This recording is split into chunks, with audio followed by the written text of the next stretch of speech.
My name is Caitlin, if you're new to the podcast. Um, yeah, I have a hard time deciding what I want to talk about on these, so bear with me. It might be a bit of a weird ride. It always is. Um,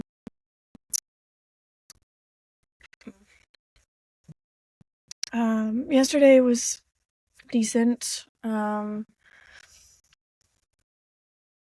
I mean, the pain doesn't go away. I didn't take anything for it though, and it didn't seem to be any, excuse me, it wasn't much worse than when I do take stuff, so it's kind of like, well, what's the point? I don't know. Um, or at least it wasn't much different than the day before, so I'm just like, maybe I was getting used to it or something. I'm not sure. I'm not sure. Um, I definitely had less desire to do anything. Um, I did not want to walk around and deliver mail and do the things that I normally do. So, I don't know, maybe that's where I was noticing the effects of not taking anything. Mm. Um, but yeah, I mean, I'm always tired, so that's not anything new. Getting a little warm though. I'm wearing something cute today because I have a birthday thing, um, with a childhood friend of mine, so that'll be fun, hopefully. There's gonna be a lot of people there that I don't know, so that'll be, and we'll see how that goes. Oh man, I meant to get her a card. Maybe my sister will do that. We can. It's been crazy, you know. If I thought to do it over the weekend, maybe, but I was not doing well. She'll understand. She she understands how it is. She's got her own health issues. Maybe I'll send her something. I have her address, so I'll just send her something. But um, at least that means I've got a half day today at work, and then tomorrow I'm off for a doctor's appointment. I'm like, yeah. I mean,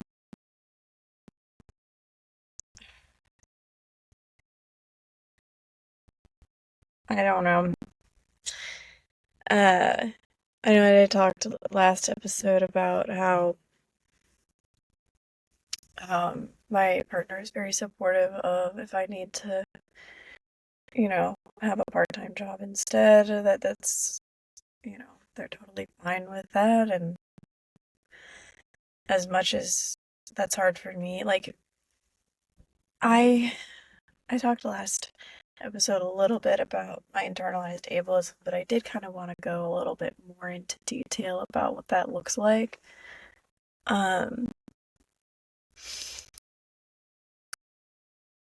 and how I've seen it in my friends as well. It's I think there's this standard, which I'm not sure whoever created the standard, who created the 40-hour work week, who decided that this was how everybody should live, and who decided that that was like who made the standard. Um, and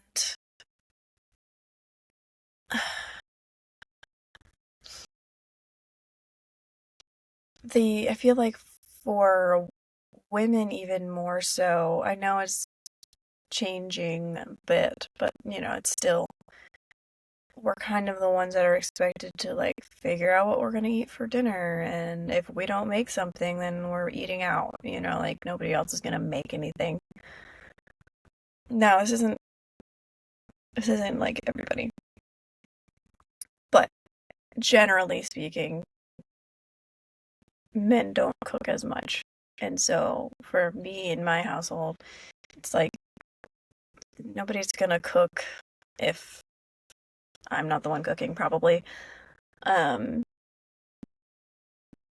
so, the option is either eat out, but then, people complain about it's not healthy and I'm gaining weight and, I gotta, I'm like, well, maybe, pick a healthier option. I don't know. No, I'm kidding.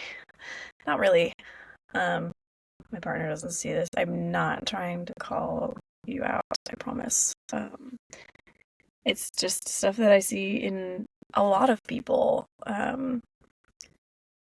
And so for me, I've always cooked. Like I enjoy cooking for the most part, and so I've just always done that. And also, growing up, we were like pretty middle class family, but like money was tight. My mom has a lot of health issues, so a lot of money went to her prescriptions. She's diabetic, so she's got, insulin's insanely expensive, and all of her medications are, it really adds up. And then on top of that, she didn't work after I was born for like, after a couple of years after I was born, like she stopped working and didn't end up going back to work. So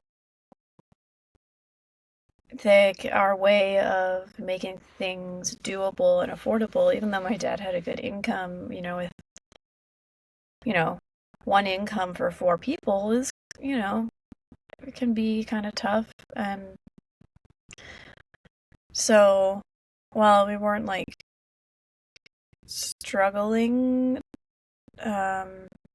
like we were never on food stamps or anything like that specifically, but like we made sure to eat conservatively. We cooked all the time. We didn't go out to eat very much unless we were on like my dad would go on work trips and he would bring us along because I was homeschooled and so was my sister, so we could kind of tag along with him. If his company was paying for the hotel, he would like go for a cheaper hotel that he could get a two-bed room with the budget that he was given. So, it was really cool, and like that's the only time that we would go out and we'd pack lunches and all of that. So it's not like I don't want to make it seem like we were like struggling. But we had to be very conscientious and just intentional about where we spent money. And so cooking was a way that we kept costs down because if we were going to be at home anyways, my mom was at home and as a kid, so of course I was at home and she'd make me come inside and cook and I didn't like that, but I mean, I'm kind of grateful for it now in that like I probably wouldn't know how to cook very well if she didn't do that, but like I just wanted to be a kid and play outside. I didn't want to come in and make dinner every night. But um that was our way of like keeping costs down. And so for me, like that's so ingrained in my head that like that's how things are and I really do prefer to make my own food because I know what goes into it. I know that, I'm not putting in a bunch of, fat and I mean, I don't really make what I would consider like health food. I just try to make things not unhealthy, and if it is something unhealthy that I'm making, it's not something we eat often. Like, try to make relatively healthy food, and I know exactly what's in it, and I feel better knowing what I'm eating and not knowing that the stuff that I prepared it on, like the dishes and all of that were clean, that the food is fresh, like I know when this food was bought. I know how fresh it was when I started cooking it, and I know that I wasn't trying to like cut corners and cook something that maybe not is so fresh, and I could get away with it because I could hide the fact that it wasn't so fresh, or just I know that stuff happens in the food industry. um and I get why it happens. It's the margins on food are very, very slim, and the way that it's structured in the US, you have to have all of this variety all of the time, and nothing is seasonal, and so you've got all this product that you've got to get rid of, like, and you're not moving through it fast enough, like I get why it happens. I'm not saying that I condone it happening though. Um there's someone outside, and they're standing like in front of the window, and I can see their shadow, and it's distracting me.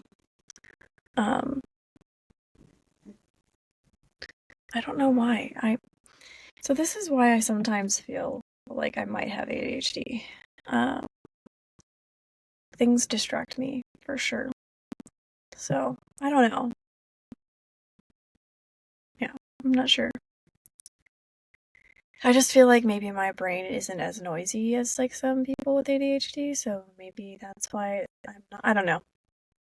My evaluator said she can't be sure that I don't have that, so I'll get reassessed in like maybe a couple of years and see how that goes. Again, I don't want a diagnosis that I don't have, and I don't really want medication either, so the diagnosis would really just to be like confirmation. And I feel like having the autism diagnosis, for right now at least, is enough. Anyways, tangents. Yeah, no, my brain's doing the things. But yeah, I was talking about internalized ableism and how I was talking with my coworker about how I get, the day before, I had gotten really upset about the fact that I'm in pain a lot and that it feels like I don't know how to work a full-time normal job, that like everybody does it. It seems like everybody does it. Even if they don't like it, it's not like they can't do it. And so it's like I I tend to internalize that and be like, "Oh, then I just don't like doing this," and not allowing myself to see the like gravity of the fact that this actually is too much. Like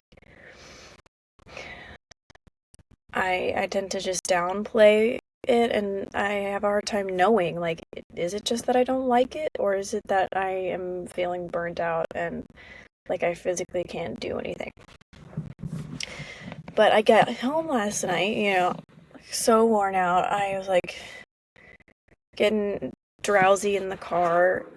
Not to the point where I needed to call any not to the point where I needed to call anybody and be like, "Hey, I am falling asleep." But I just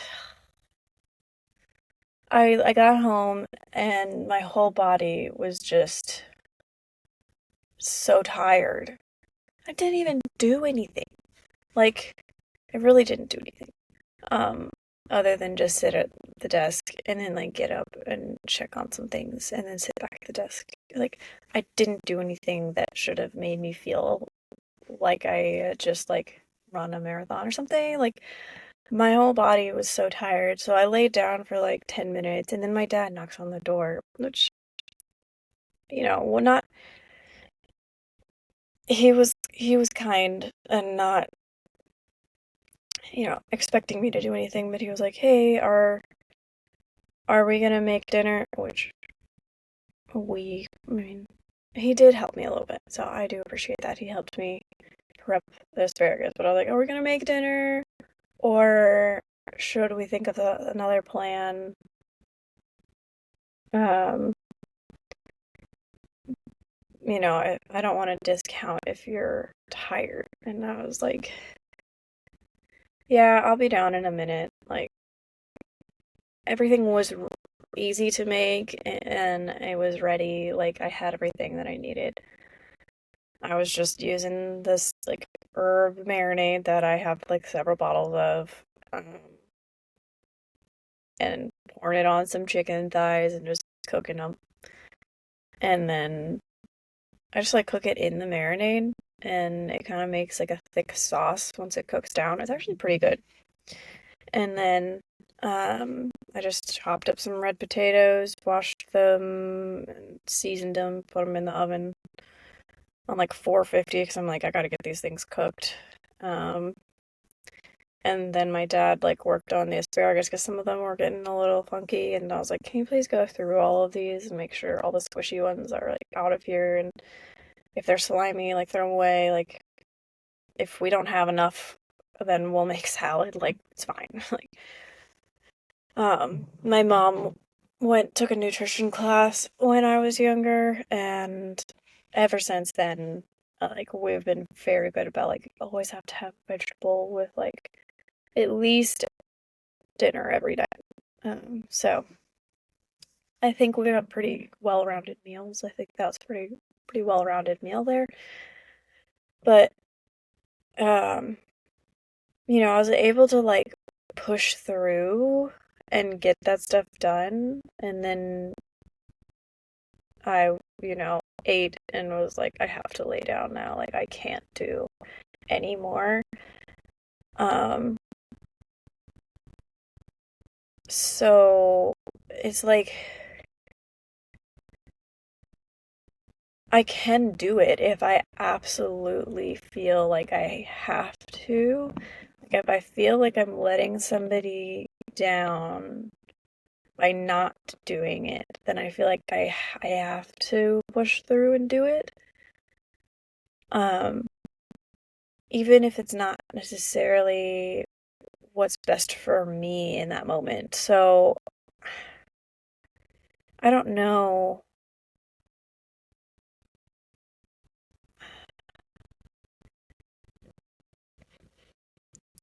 Sometimes because I can do that, sometimes I can just push through and get done.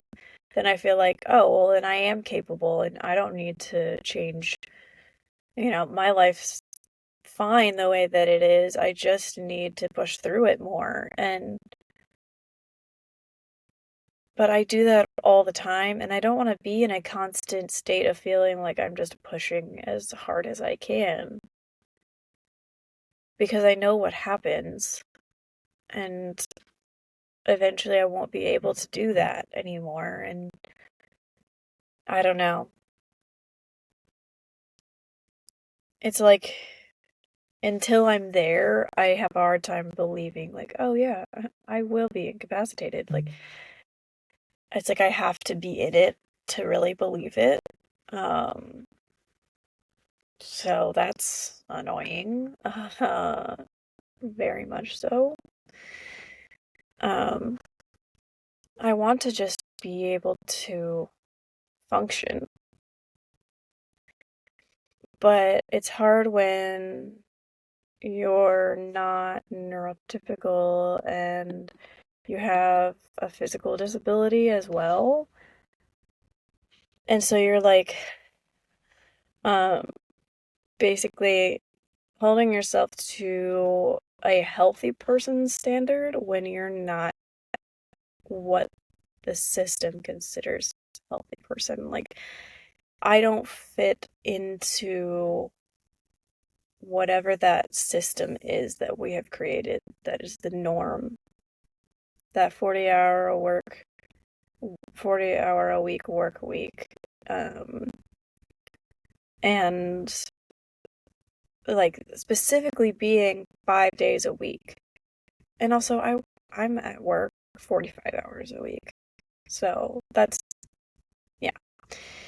I was not thrilled about that when I started. I don't think I ever will be. That's just how it is. But if I had 40 hours a week, 4 days a week, I think I could do that maybe. Better than this. I could do, I'm here for at least 10 hours a day anyways because I come in and record the podcast. So like I'm already here for that long. So like if I just switched and was working instead, like wouldn't be a whole lot different for me. But it's the doing this 5 days a week. I don't have the energy to do anything when I'm not working. Like the things that need to get done at home, the laundry. Oh, shit. There might be the laundry in my wash that needs rewashed. I don't know if that got switched out. I think maybe my partner did. See, on my brain. It's like I don't have any capacity left. I've spent it all plus some, and then I just have to sleep and recover, and I feel like I have no dopamine left. I'm just a zombie, and I really want to get stuff done, and so then I'll push myself to get stuff done, and then I start the new week over again, and I'm like, well, why am I tired? Oh, because I didn't actually fully recover. Yeah. And it's just like this is every week for until I quit this job. Like I don't know. I wanted to do this for like 2 more years. I don't think that's gonna happen. Like I yeah. I feel like I should have set different goals for myself because like once I set a goal, it is really hard for me to change it. That's probably the autism. Um, it's hard for me to fully realize like how what things in my life are related to my autism because it's such a new diagnosis for me, and I I still have all of these standards and goals and expectations that I had when I didn't have the diagnosis, and now it's like navigating how does that need to change for me? Um, is this like what would be a realistic goal for myself? Like I do want to have realistic goals that I actually can meet because I feel like the dopamine would be nice. if I if that works for me, we'll see. But I feel like if I set like realistic goals for myself and actually was able to meet them, maybe things wouldn't be so bad. But how do I set goals that are realistic? What would those look like? What are they? Um, when it comes to working, what is a realistic goal for me? It's hard when I'm not reaching the goal that I already had. And now I need to shift what that looks like. And if that means leaving this job, I mean, like, I don't know where I would want to work. Because this is one of the only jobs physically I can do right now. So would I start working at the front desk at somewhere else? Like, I have to have a seat. I can't be standing all day. But I really shouldn't be sitting all day either. So like the job isn't bad for me. It's the 5 days a week is not working. Um, so I don't really know what to do for that. Like that's not a negotiable thing, I don't think. And I know I've talked about it a few times, but maybe working from home one day a week and maybe, but that's still working that day. Like, I still think that a 4-day work week is really maybe the only option for me at this point. Um, if I want to stay at a job for more than a few months, you know. I will be hitting 6 months soon. Um, but that's not nearly long enough. Like to really get settled into a job and be completely confident in it.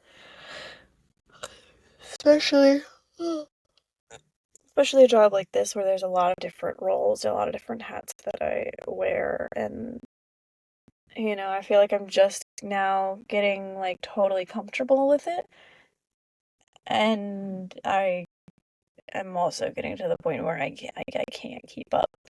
Um, so I know I will talk to them after the holidays. Holidays are next week. We've got Christmas and Hanukkah on the same day this year. Um, a week from today, actually, right? Yeah, no, a week from yesterday. A week from yesterday. So, five, jeez, 5 days till Christmas Eve.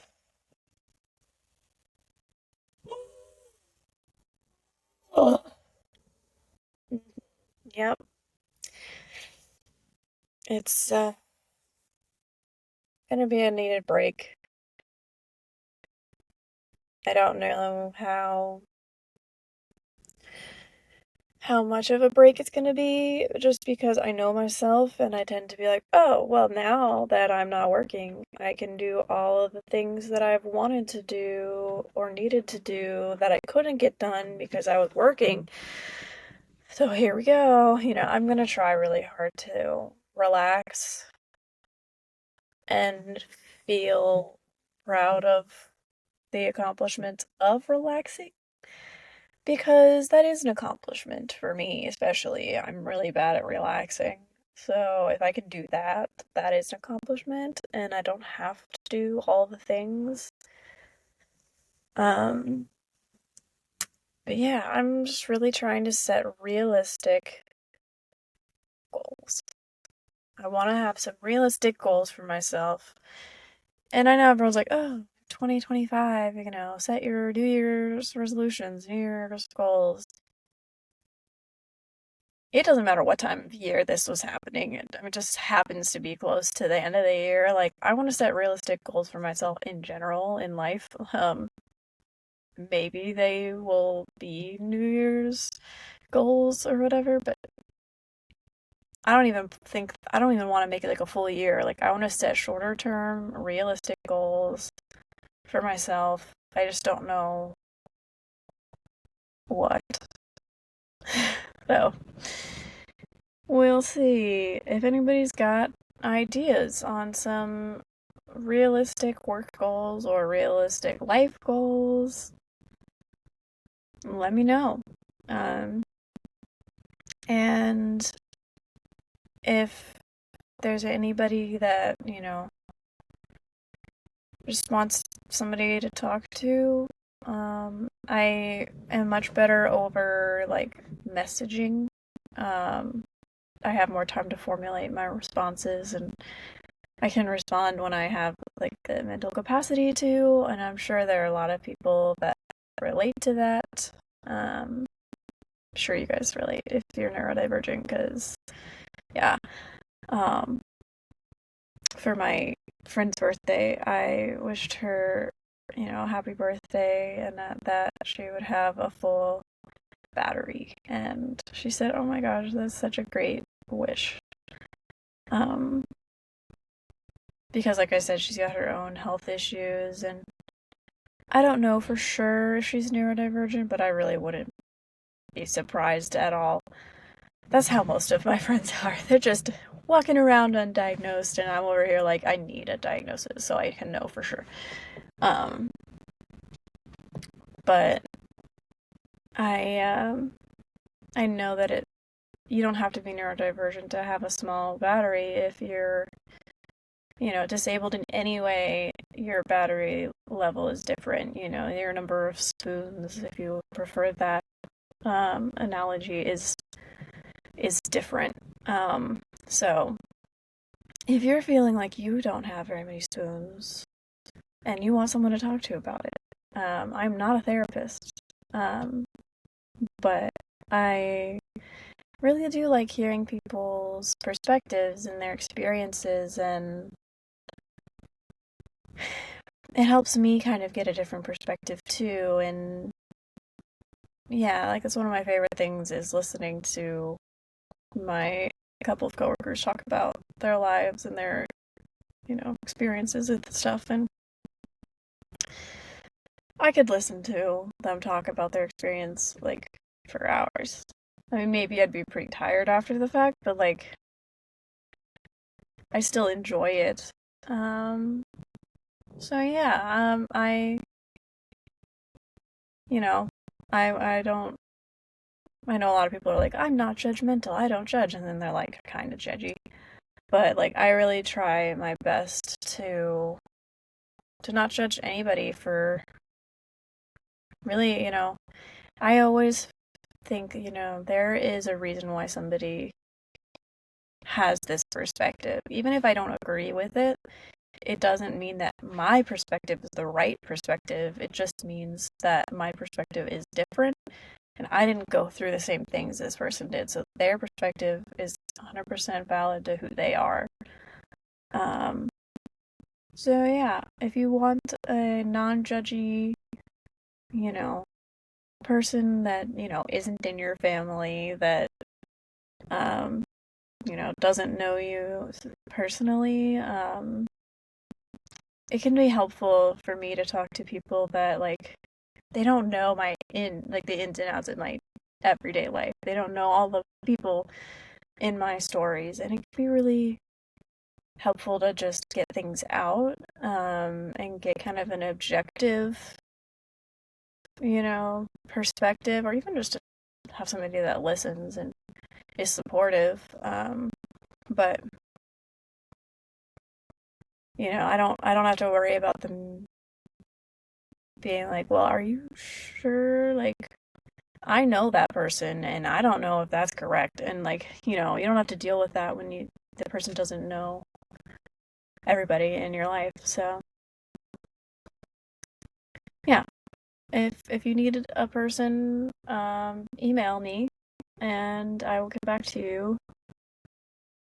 Or send me a message on Instagram. You're welcome to check out my Instagram. It's just me posting neurodivergent memes to my stories and occasionally making posts. So, but very rare. I don't post that often because I often just don't know what to say. I feel like nothing is really important, and I have a million posts on there. Like, I don't think haven't deleted a post since I broke off my engagement a long time ago. So that's drama for another time. That if you want to know more about that, no I'm kidding. But yeah, I don't delete posts, so my whole Instagram life is still up there, for like 10 years or something, um, because it is kind of like an archive of sorts. I like being able to go back and look and be like, oh my god, look at that camera quality. Or like, I don't know, if I like can't find a picture quickly, I'm like, I know it's on here. I can find it. I remember posting it. So, yeah.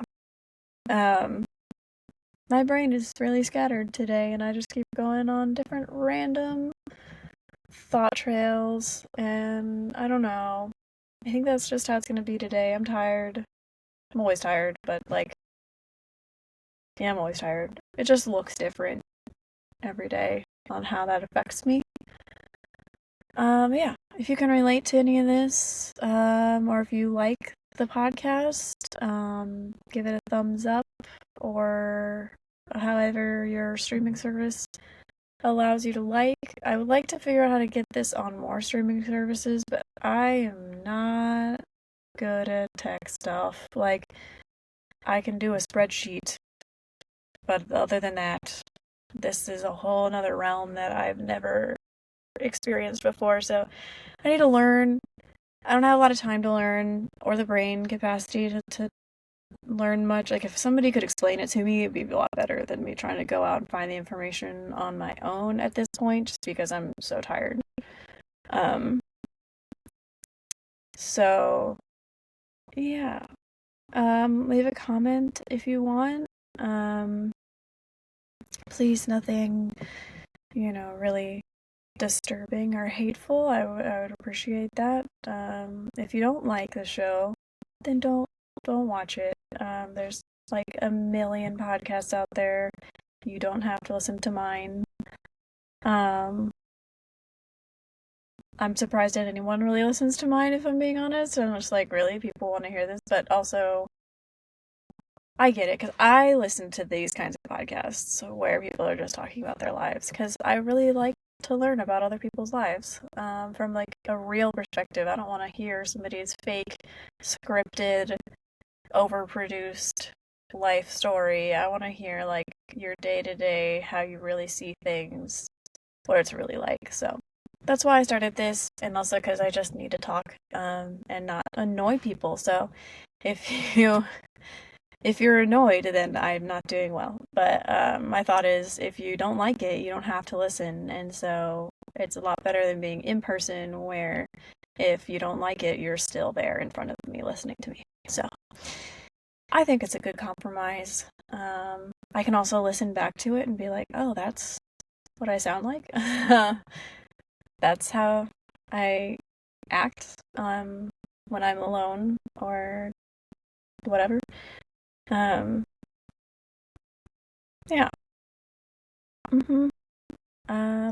Ending things.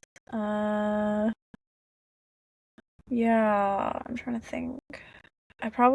So my post yesterday, my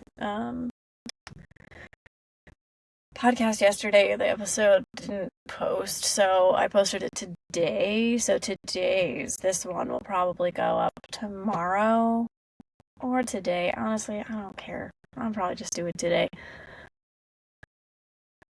I try to make it an everyday thing, but tomorrow I am not working and I have therapy at the time I normally record. So I will probably just skip that, and unless I really want to talk about how the tea thing went. But if I can remember enough of it on Monday, I may just talk about it on Monday and tell you guys how the weekend went. And last weekend before Christmas, yeah. It's like weird. It doesn't really feel like Christmas, but it kind does. It always sneaks up on me, and then I'm like, oh, it's over. And it's like, okay.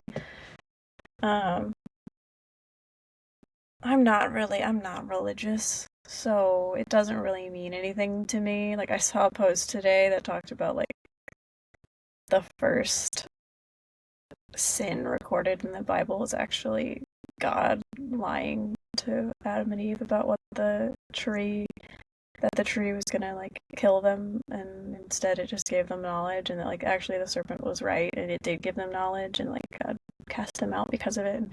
And, interesting take on that. I thought it was very amusing, mostly because I don't really believe in it anymore anyway, so it's not like gonna offend me.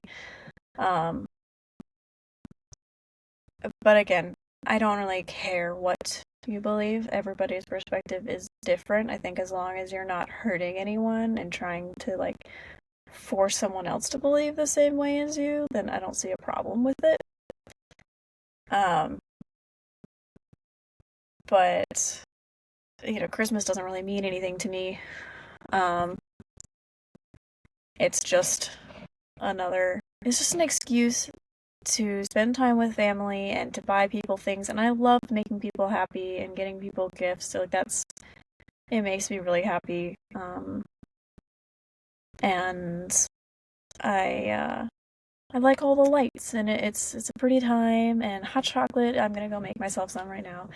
It's like the one thing I'm allowing myself to have because I've been eating too much candy. And I can tell, I can see it. I am not overweight by any means. I mean, you can look at me. I'm not overweight. But as soon as I start gaining weight, I'm like, oh, it's like all on my stomach. Can I please, like, no. And it's like only out. I don't go wide. I just go out. And I'm like, I don't want to look like I am 3 months pregnant. So I don't think I do. But I really just want to stay at the weight that I'm at and like be healthy. So I've been trying to eat less sugar and like try to eat more nutritious things anyways. But hot chocolate is the one thing that I'm like, you know what? It's delicious. Nobody like we don't have this other times of the year. Like I could buy it anytime I want, but like at work we don't have this other times of the year, so like I'm gonna make myself some hot chocolate. Um Dopamine drink. Um Yeah, I say that about so many things. Anytime I eat something that's bad for me, that I know I'm eating it because it makes me feel good, not because like it makes me feel good mentally, not physically, and it's not like for my body. I'm always like dopamine food, because that's exactly what it is. I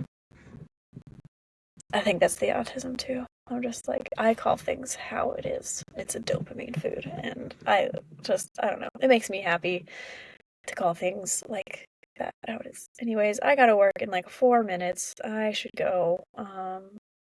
Yeah, I talked your ear off today. But thanks for listening, and I would love to maybe have some conversations with people. So it's not always one-sided, you know? I mean, this is good for me in other ways because I can just like brain dump and get it out. But I also like talking to people about their experiences, especially if you have similar ones or can relate to anything. So, yeah, let me know, contact me. Yeah, I hope you have a good day and that you have a good, you know, a good sized battery today. You got a lot of spoons, and if you don't, then take care of yourself, and you are enough.